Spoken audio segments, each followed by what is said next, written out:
The stars above Earth had never seemed so cold. Ambassador Executor Vren stood on the bridge of his flagship, the Eternal Dominion, watching the small blue planet through the viewing screen. Behind his ship, 199 other vessels hung in the darkness like predators circling wounded prey. The Terminus fleet represented the peak of Galactic Empire technology, built over 1,000 years of conquest and refinement. Vren's secondary arms folded across his chest while his primary hands activated the communication system. His species, the Korthax, had served the Empire for 6 centuries. They knew how to deliver ultimatums.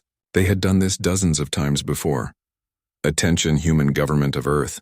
Vren's voice boomed across all frequencies.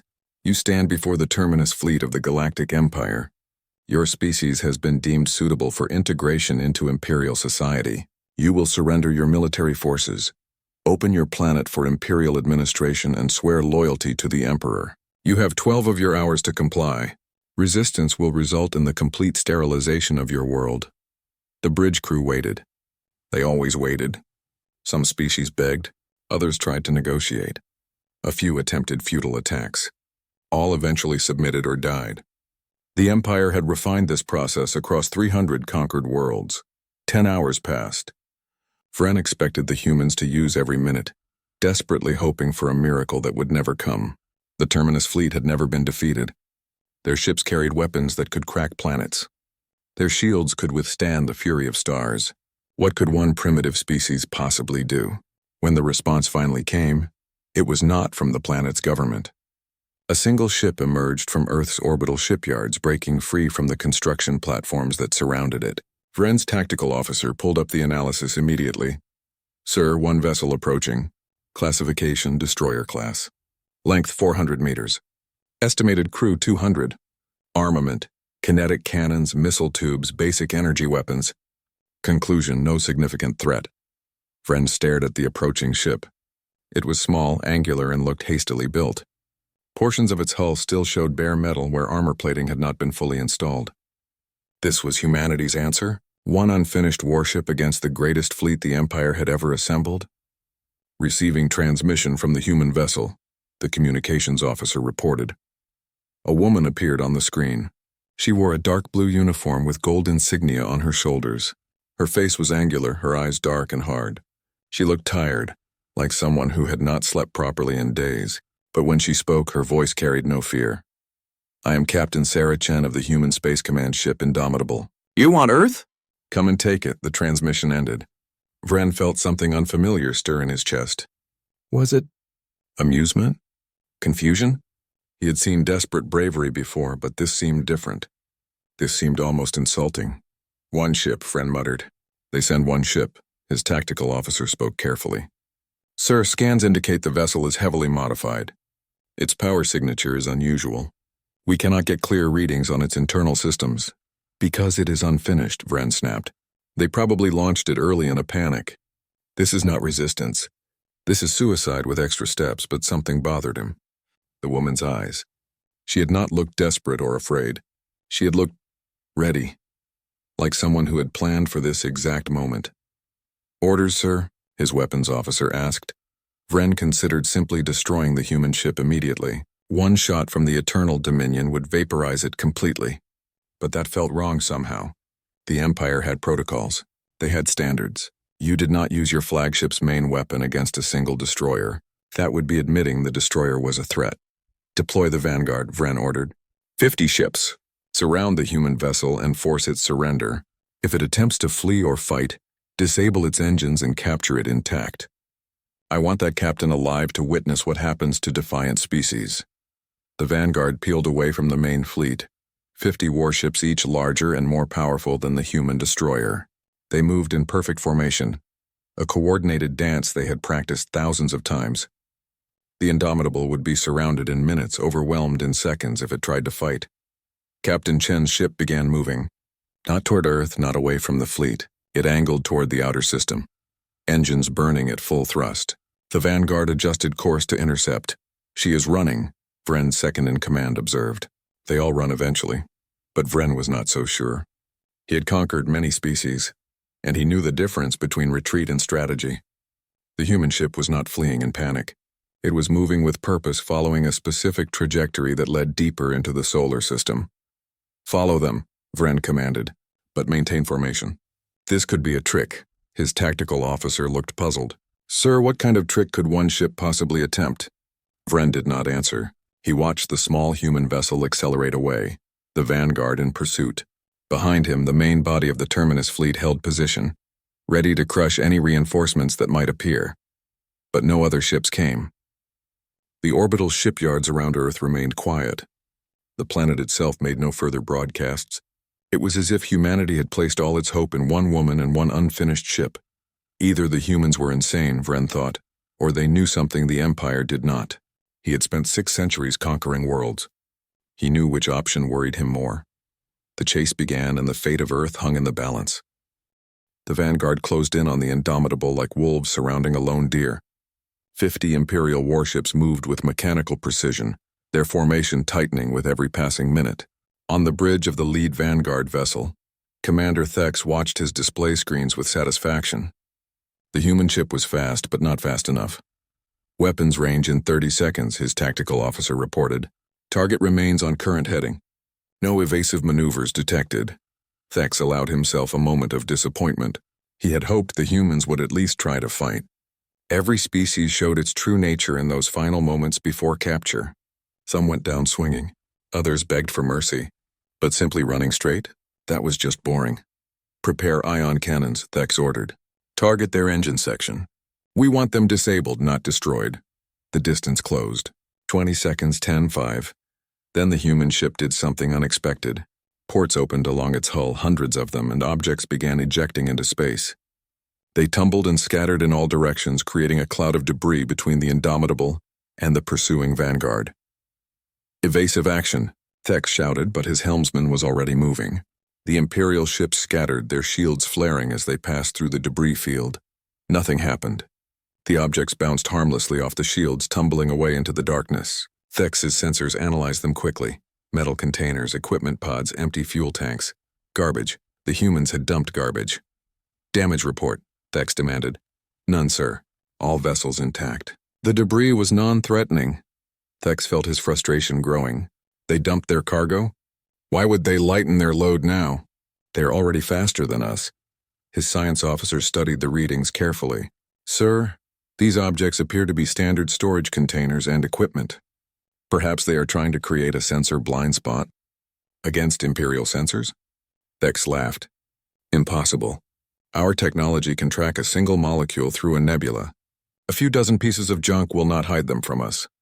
The vanguard reformed and continued pursuit. The Indomitable was pulling ahead slightly, having gained speed by dumping mass. But it did not matter. The human ship was heading toward the asteroid belt, and there would be nowhere to hide once they arrived.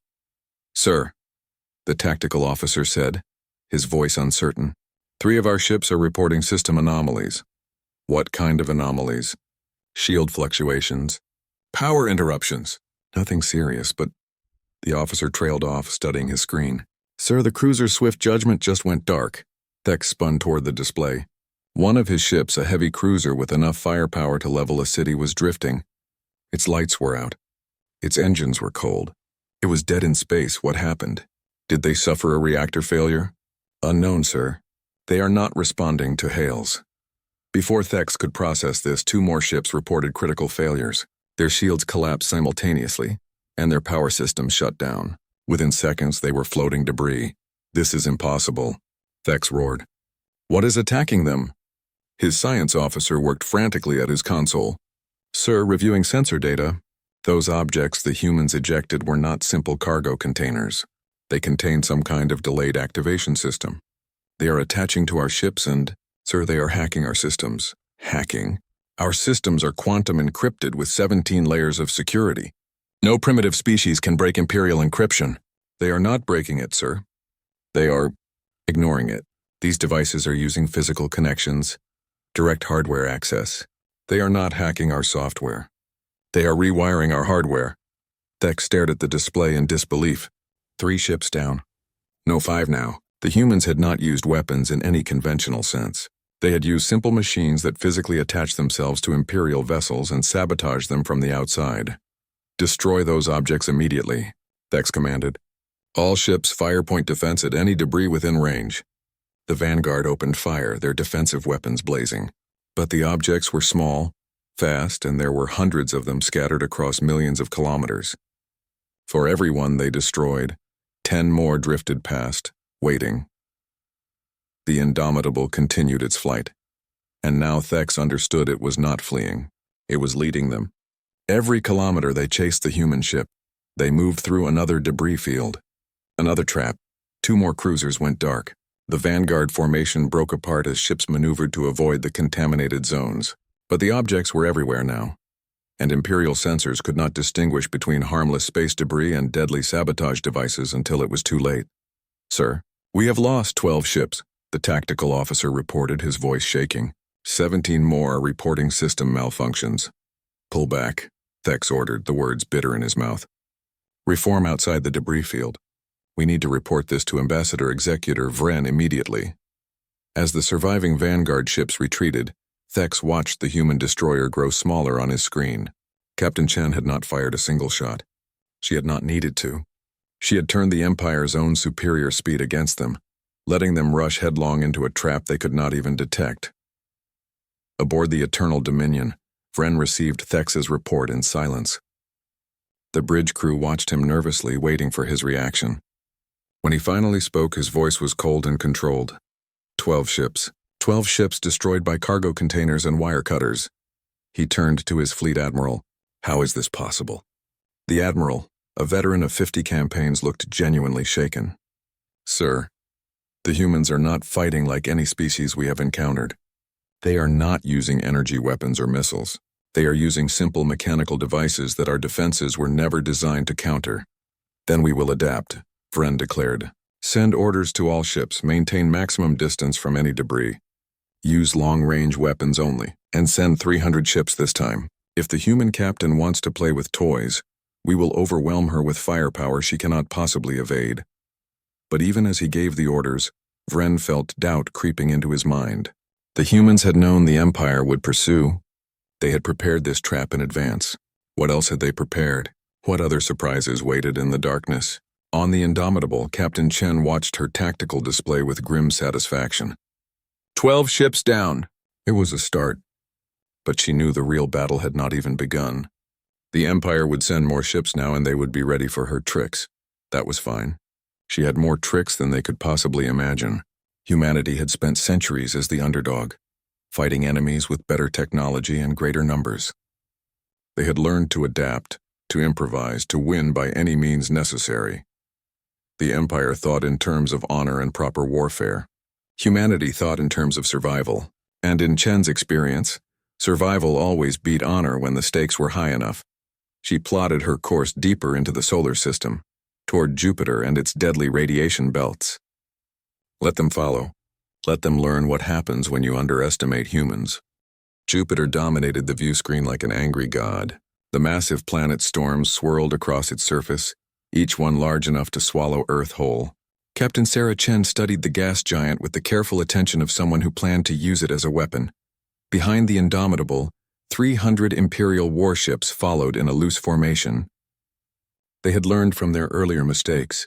They kept their distance now, avoiding any debris fields. They fired from maximum range, forcing Chen to constantly adjust course to avoid their weapons. Radiation levels increasing, her science officer reported. We will hit dangerous levels in 10 minutes, Chen nodded. Stay on course. They will turn back before we do. Her executive officer, Commander Marcus Webb, looked skeptical. Captain, their shields are better than ours. They can handle more radiation. Their shields are designed for energy weapons and impacts, Chen replied. Not for sustained exposure to Jupiter's radiation belts. Their systems will start breaking down before ours do. Trust me. The Indomitable dove deeper into Jupiter's magnetosphere, where radiation levels could kill an unshielded human in seconds. The ship's hull groaned under the stress, and warning lights flashed across every console. Behind them, the Imperial fleet followed, but more slowly now. Chen checked her tactical display. The 300 ships were spreading out, trying to flank her. Good. The more they spread, the more vulnerable they became. Entering Europa's orbit in 5 minutes, the helmsman announced. Europa, one of Jupiter's moons, loomed ahead, Its icy surface gleamed in the distant sunlight. Chen had studied every moon in this system, every asteroid, every piece of rock that could be used to her advantage. The Empire saw obstacles. She saw opportunities. Prepare mining charges, Chen ordered. Pattern Delta 7. Webb pulled up the pattern on his display. His eyes widened. Captain, that will destabilize the ice shelf. We could trigger subsurface eruptions across half the moon. That is the idea, Commander. The Indomitable skimmed low over Europa's surface, so close that its hull nearly touched the ice. As it passed, it dropped dozens of mining charges into carefully selected cracks and fissures. The charges were simple devices, used normally for breaking up asteroids. But on Europa, with its subsurface ocean under pressure, they became something more. The Imperial fleet followed, weapons blazing. Their shots melted craters into Europa's ice, sending up geysers of water vapor. They were so focused on the Indomitable that they barely noticed what Chen had left behind. The mining charges detonated simultaneously. The ice shelf cracked like glass and pressurized water erupted from Europa's underground ocean. Massive geysers shot hundreds of kilometers into space, flash freezing into clouds of ice crystals and vapor. The leading Imperial ships flew directly into the eruption zone. Ice hammered their shields like machine gun fire. The smaller crystals were harmless, but the larger chunks hit with the force of artillery shells. Several ships lost shield integrity. One cruiser took a house-sized ice boulder directly to its bridge section and went spinning out of control. They are breaking formation, Chen's tactical officer reported. The fleet is scattering to avoid the ice clouds. Good. Now comes the hard part. The Indomitable curved around Europa and accelerated toward Io, Jupiter's volcanic moon. The Empire had reformed their fleet and resumed pursuit, but they were more cautious now. They had lost another 8 ships to Europa's geysers. Io was different from Europa. Where Europa was ice, Io was fire. Hundreds of active volcanoes covered its surface, constantly erupting sulfur and rock into space. It was one of the most violent places in the solar system. Chen took her ship into a low orbit around Io, threading between the plumes of volcanic material. The Imperial fleet followed, but they stayed higher, unwilling to risk their ships in the volcanic crossfire. That was their mistake. Chen had positioned automated drones in Io's orbit weeks ago, long before the Empire arrived. They were simple devices, barely more than engines with sensor packages. But they had been watching, waiting, calculating the volcanic eruption patterns. As the Imperial fleet passed overhead, the drones activated. They did not attack directly. Instead, they fired small kinetic projectiles into specific volcanic vents, triggering massive eruptions exactly when and where Chen needed them. Columns of sulfur and rock shot into space, catching the Imperial ships by surprise.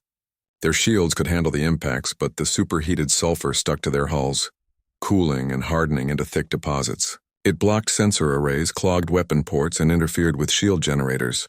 They are falling back, Webb reported. 20 ships reporting critical system failures. The sulfur is eating through their hull plating. Chen allowed herself a small smile. The Empire's ships were built for deep space combat, not for flying through volcanic hellscapes. Every second they stayed near Io, more damage accumulated, but she could not stay either. The Indomitable was taking damage too, and her crew was exhausted. They had been running for hours, constantly under fire, always one mistake away from destruction. Set course for the asteroid belt, Chen ordered. Maximum burn. Captain, Webb said quietly, we have lost 30% of our armor plating. Our main cannon is offline. If they catch us in open space, we are finished. Chen looked at her executive officer. Webb was a good man, a loyal officer, but he thought like the Empire. He thought in terms of ship-to-ship combat, of fair fights and honorable duels. He had not yet learned what Chen had learned in the colony wars. Commander, do you know why I lost my family? Chen asked. Webb looked uncomfortable. Everyone knew Captain Chen's family had died in the colony wars, but she never talked about it. No, ma'am. They died because our enemies played by the rules, Chen said. They gave us warnings. They followed proper military protocols. They tried to minimize civilian casualties, and while they were being honorable, my daughter and my husband burned to death when their colony's life support failed during a prolonged siege. She turned back to the view screen, watching Jupiter recede behind them. I learned something that day, Commander. The rules only matter if both sides follow them. The Empire does not care about rules. They would have sterilized Earth without a second thought. So I will not give them a fair fight. I will give them a nightmare. Webb nodded slowly. Understood, Captain. The Indomitable raced toward the asteroid belt with the remaining Imperial ships in pursuit. Behind them, Jupiter's moons continued their cosmic dance, oblivious to the tiny ships fighting and dying in their shadows. Aboard the Eternal Dominion, Ambassador Executor Vren reviewed the casualty reports with growing fury. 28 ships lost or disabled in the Jupiter system, 28 ships destroyed by volcanoes and ice geysers and radiation. Not by enemy weapons, by geography. This human captain is making fools of us, Vren snarled. She is using the environment as a weapon because she knows she cannot defeat us in direct combat. His fleet admiral spoke carefully. Sir, perhaps we should reconsider our approach. If we pull back and bombard Earth from long range— No! Vren slammed his primary hand on the console. We are the Terminus fleet. We do not retreat from a single ship. Send all remaining vessels. Surround the human ship. Cut off every escape route. I want her captured or destroyed within the hour. The fleet admiral saluted and departed to carry out his orders. Vren turned back to his displays, watching the Indomitable flee toward the asteroid belt. Let her run, he thought. There was nowhere left to hide. The asteroids would provide no cover against Imperial sensors. The human captain had exhausted her tricks. Soon this embarrassment would be over, and Earth would learn the price of defiance. But deep in his mind, doubt whispered. Every time he thought he understood human tactics, they showed him something new. Every time he adapted, they adapted faster. What would Captain Chen do when she reached the asteroids? What weapon would she find there? He would know soon enough. The chase continued, and the fate of two civilizations hung in the balance. The asteroid belt stretched before them like a vast graveyard of failed planets. Millions of rocks drifted in the darkness, ranging from pebbles to mountains. Captain Sarah Chen guided the Indomitable deeper into this maze of stone and metal, the Imperial fleet close behind. They are converging on our position, Commander Webb reported. 172 ships. They are forming a sphere around us. Chen studied her tactical display. The Empire had finally learned. Instead of chasing her in a line, they were surrounding her from all directions. Every escape route was covered. Every angle of retreat was blocked. It was a perfect tactical maneuver, the kind taught in every military academy across the galaxy. Exactly as planned, Chen murmured. Webb looked at her sharply. Captain? This is where we make our stand, Commander. Right here, right now. Bring us to a full stop near that large asteroid. She pointed to a massive rock on the display, easily 10 kilometers across. Position us on the opposite side from the main Imperial force. Captain, if we stop, they will destroy us. They will try. Chen activated the ship-wide communication system. All hands, this is the captain. We have led the Empire on a chase across the solar system. We have bloodied their nose and made them afraid. But now comes the real test. In a few minutes, they will attack with everything they have. Our job is to survive long enough to show them why you never underestimate humans. Battle stations. Chen out. The crew moved with practiced efficiency, each person knowing their role. They had trained for this. They had prepared for this. Now they would see if it was enough. The Imperial fleet tightened its formation, drawing closer like a noose. Aboard the Eternal Dominion, Ambassador Executor Vren watched the human ship finally come to a stop. After hours of running, Captain Chen had given up. About time, Vren muttered. Fleet status? His tactical officer consulted his displays. 172 vessels in position. All weapons charged. We have complete coverage of the target area. And the human ship? Stationary behind asteroid designation AH-7743. They appear to be positioning for a last stand. Vren felt a surge of satisfaction. Finally, a proper battle. No more tricks with volcanoes or ice geysers. Just ship against ship, strength against strength. The way warfare was meant to be conducted. All ships concentrate fire on the human vessel's position. Destroy that asteroid if necessary. Leave nothing intact. The Imperial fleet opened fire. Energy beams and missiles streaked across the void, converging on the Indomitable's position. The asteroid Chen had chosen as cover exploded under the bombardment, breaking into thousands of fragments. But the Indomitable was moving. It darted between the asteroid fragments, using them as temporary shields. Its weapons fired back, kinetic rounds and missiles targeting the closest Imperial ships. Two destroyers took hits, their shields flaring. She is still fighting, Vren's second-in-command observed, but she cannot last long. That was when everything changed. Across the solar system, thousands of objects that the Empire had dismissed as debris suddenly activated. The cargo containers Chen had ejected near Earth. The mining equipment left behind at Europa. The sensor buoys scattered throughout the asteroid belt. Even the damaged pieces of Imperial ships drifting in space with their systems shut down. They all came online at once. "Sir," the tactical officer shouted. "We are detecting massive power spikes throughout the system. Thousands of objects are activating." "What objects?" Vren demanded. "Unknown. They were classified as debris and inert materials. Our sensors indicated they were non-threatening." On Vren's display, the tactical map lit up like a fireworks display. Every piece of junk Chen had scattered across millions of kilometers was suddenly active and moving. They had been dead machines waiting in the cold, and now they were alive. The first wave hit the Imperial fleet from behind.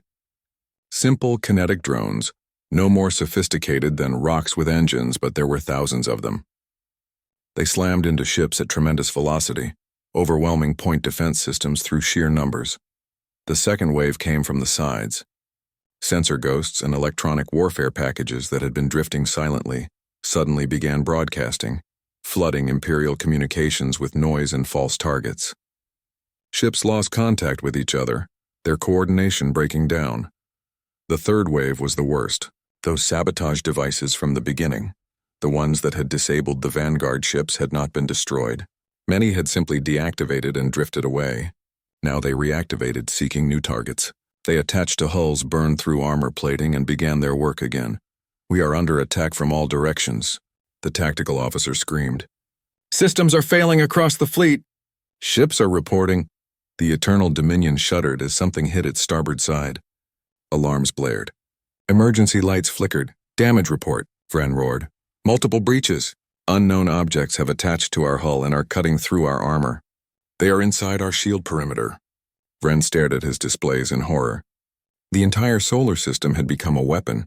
Every asteroid, every piece of debris, every scrap of metal was part of one massive trap, and the Imperial fleet was in the center of it. The Indomitable emerged from the asteroid fragments, its weapons blazing. But Chen was not targeting the large ships. She was targeting the small ones, the destroyers and cruisers that formed the fleet's screening force. Every ship she disabled added to the chaos. "She was never running," Vren whispered. "This entire chase, from the moment she left Earth, she was herding us into position." His second-in-command looked pale. "Sir, we have lost 43 ships in the last 2 minutes. 78 more are reporting critical damage. All ships scatter, break formation, and retreat to the outer system." But it was too late for an organized retreat. The fleet was already breaking apart, each captain making their own decision to flee or fight. Some tried to run and found their engines sabotaged. Others tried to fight and found themselves surrounded by thousands of tiny attackers their weapons could not efficiently target. The Imperial formation, so perfect minutes ago, dissolved into chaos. Ships collided with each other in their panic to escape. Others fell victim to the swarms of kinetic drones, their shields overwhelmed by sustained bombardment. Aboard the Indomitable, Chen watched the massacre unfold with grim satisfaction. She had spent weeks preparing this trap, positioning every piece exactly where it needed to be. Every retreat had been planned. Every debris field had been calculated. She had led the Empire into a 3-dimensional kill box spanning millions of kilometers, and now they were learning the price of their arrogance. "Commander Webb," Chen said calmly, "target the flagship. Let us give Ambassador Executor Vren a message he cannot forget." The Indomitable accelerated toward the Eternal Dominion, weapons charged. The Imperial flagship tried to maneuver, but its engines were compromised. Sabotage drones had cut their way into critical systems. Chen did not destroy it. That would have been too merciful. Instead, she crippled it, disabling its weapons, its shields, its ability to fight back. She left it drifting and helpless, forced to watch as its fleet died around it. Receiving transmission from the Imperial flagship, the communications officer reported. Chen nodded. "Put it through." Vren's face appeared on screen. His expression was a mixture of rage and disbelief. How did you do this?" Chen met his gaze steadily. "You came here thinking you were hunters. You forgot that sometimes the prey has teeth. You can return to your empire now, Ambassador. Tell them what happened here. Tell them that humanity does not kneel. She ended the transmission and turned to her crew. They looked exhausted but triumphant. They had faced the impossible and survived. But Chen knew the battle was not over yet. There were still dozens of Imperial ships left, and they were regrouping. The real question was whether they would continue to fight or accept defeat. The answer would determine whether Earth lived or died. The solar system burned with the wreckage of the Terminus fleet. Disabled ships drifted among the asteroids, their crews desperately trying to restore power. Debris fields marked where vessels had been completely destroyed. And in the center of it all, the Indomitable waited like a patient predator. Captain Sarah Chen reviewed the tactical situation. Of the 200 Imperial ships that had entered the Sol system, only 29 remained combat-capable. The rest were either destroyed, disabled, or too damaged to fight. Against all odds, against the most advanced fleet the Galactic Empire had ever assembled, one human ship had won. "Captain, we are receiving multiple distress signals from Imperial vessels," the communications officer reported. "They are requesting medical assistance and rescue." Chen considered for a moment. She could ignore them, let them die slowly in the cold of space. The Empire would have shown Earth no mercy. But Chen was not the Empire. That difference mattered. "Send coordinates to their functional ships," Chen ordered. "They can retrieve their own wounded. We will not interfere with rescue operations as long as they maintain distance and do not attempt hostile action." Commander Webb looked surprised but pleased. "Yes, ma'am." Across the fleet, surviving Imperial captains made their own decisions. Some began rescue operations immediately. Others waited, expecting another human trap. A few, driven by pride and fury, prepared to continue fighting. One such ship was the heavy cruiser Relentless Justice. Its captain, a young Korthax officer named Dren, had watched his fleet torn apart. He had seen ships that had served for centuries reduced to floating scrap. His pride, his honor, everything the Empire had taught him demanded revenge. "Charge all weapons," Dren commanded. "Target the human ship. We may die, but we will take her with us." His crew hesitated. They were exhausted, frightened, and they had seen what the human captain could do. But military discipline held. They followed orders. The Relentless Justice broke from the retreating formation and accelerated toward the Indomitable. Weapons hot. "Captain, Imperial cruiser approaching on attack vector," Chen's tactical officer warned. "They are charging weapons." Chen could have destroyed the cruiser easily. The Indomitable still had functioning weapons, and she knew exactly where to hit to cripple the ship. But destroying it would send the wrong message. It would tell the Empire that humanity could not show mercy, that every battle would be a fight to the death. "Hail them," Chen ordered. Dren's face appeared on screen. He was young, perhaps only 30 standard years. His eyes burned with desperate courage. "Captain Dren of the Relentless Justice," Chen said calmly. "You have shown remarkable bravery today, but your fight is over. Stand down before I am forced to destroy your ship and kill your crew." "The Empire does not surrender," Dren shouted. "We would rather die with honor than live with shame." Chen understood that mindset. She had felt it herself after losing her family. The desire to strike back, to hurt those who had hurt you, even if it meant your own destruction. "Captain Dren," Chen said quietly, "there is no honor in throwing away the lives of your crew for a battle that is already lost. You have fought well. You have done your duty. But your duty now is to survive and take care of those who served under you. That is harder than dying, but it is more important." Dren's expression wavered. "If I return in defeat, the Empire will execute me for cowardice." "Then do not return to the Empire," Chen replied. "The galaxy is vast. There are places where you and your crew can start again, beyond Imperial reach. Or stay here. We will grant asylum to any Imperial forces who wish to surrender honorably." It was an audacious offer, one that Webb looked ready to protest. But Chen raised a hand to silence him. She understood what she was doing. Every Imperial soldier who defected weakened the Empire and showed others that there were alternatives to endless conquest. Dren stared at her for a long moment. Then slowly he powered down his weapons. I accept your terms, Captain Chen. The Relentless Justice surrenders." "Welcome to the solar system, Captain Dren," Chen said. "You will be treated with respect and dignity. That is the human way." She ended the transmission and turned to her crew. "Send the same offer to all remaining Imperial vessels. Any who surrender will be granted safe passage either out of the system or to Earth for asylum." Within the hour, 18 more ships had surrendered. Only 10 remained loyal to the Empire, gathered around the crippled Eternal Dominion. Ambassador Executor Vren watched from his damaged bridge as more than half his remaining fleet chose dishonor over death. His second-in-command approached carefully. "Sir, we should depart while we still can. The humans are allowing us to leave." "Allowing us?" Vren's voice was bitter. "We came here as conquerors. Now we limp home as beggars, grateful for permission to flee. We are alive, sir. That is something." Vren looked at the tactical displays one last time. The trap had been perfect. From the moment Captain Chen left Earth, she had been planning this. Every action, every retreat, every debris field had been part of a strategy that spanned millions of kilometers and dozens of hours.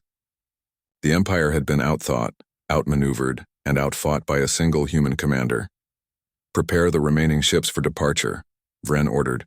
"But first I will speak with Captain Chen one final time." The communication channel opened. Chen appeared on his screen, looking tired but undefeated. Behind her, Vren could see her bridge crew working with quiet efficiency. "Ambassador Executor," Chen said. "Have you come to surrender?"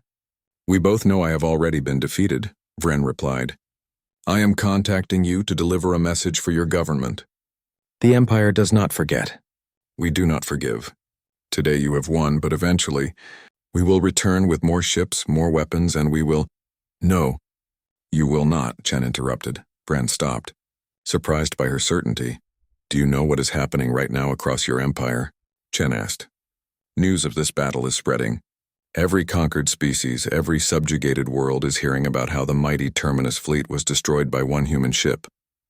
They are learning that the Empire can be beaten. How long do you think your territories will remain peaceful once they know you can bleed?"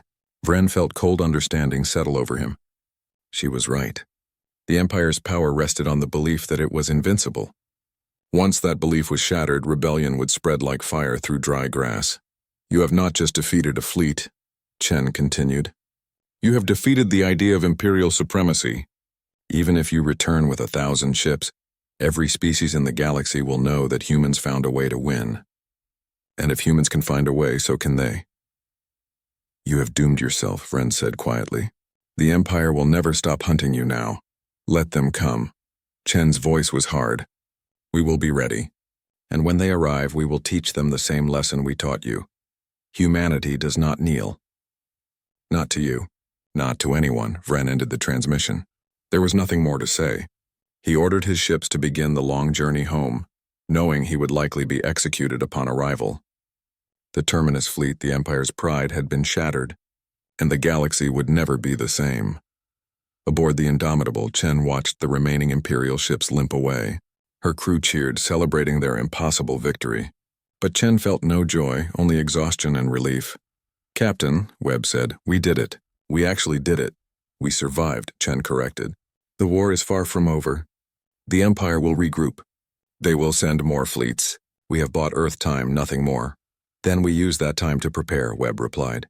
"We showed them humans can fight. Now we show them humans can win." Chen looked at Earth on her display screen, the blue marble that held everything humanity had built. They had defended it today, but tomorrow would bring new challenges. The galaxy had noticed humanity now, and not everyone would be as easily defeated as the Empire. But Chen was not afraid. She had learned something important during the colony wars, something she had proven again today. Humans were not the strongest species. They were not the fastest or the smartest. But they had something no other species could match: the absolute refusal to accept defeat. As long as that spirit lived, humanity would endure. And anyone who tried to conquer Earth would learn the hard way that humans, when cornered, would turn the entire universe into a weapon if that was what survival required. The Indomitable turned toward home, battered but unbroken.